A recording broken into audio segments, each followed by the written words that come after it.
verdad, ayer nos estaba teniendo una reunión bastante extensa con lo cual yo miembro de la Eerste Kamer. Habíamos también nos acaba de decir un rato que staatssecretaris,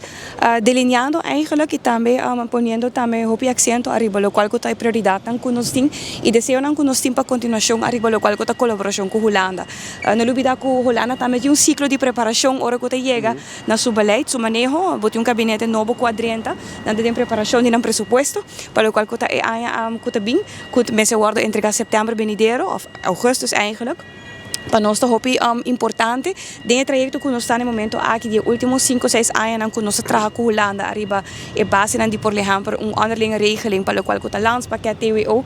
último ano e meio nós por boek hopi sucesso arriba o trajeto nan aqui e nós estamos também com não somente esta de validez para nós como isto não só e avaliação que um lugar dor de comissão de avaliação também dor de TWO tá hopi positivo e esta mostra também que agora que não tá momento para nós criar uma estrutura para garantir que o caminho of het projeto que com nossa carga, por exemplo, AFTA, Corsau tem projeto hopi succesvol com o qual está cloa, que está digitalizar o onderwijssysteem, agora que nós também MOU, firma MOU com Corsau, dus que o talaga mostra que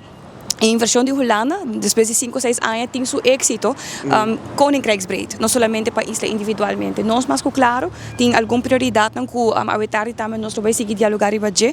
ora que chega certa ondersteuning que nós premirar que quizás nós também temos de arriba governance, por exemplo, para projeto de refineria,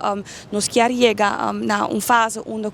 nós por começar a fazer o necessário para o qual está o terreno aqui, pero bota waka que a capacidade de ondersteuning também está hopi importante para ti e nós estamos probando agora aqui em hoeverre nós por garantir a continuação não somente de ondersteuning de capacidade, pero fundo também vanuit Holanda.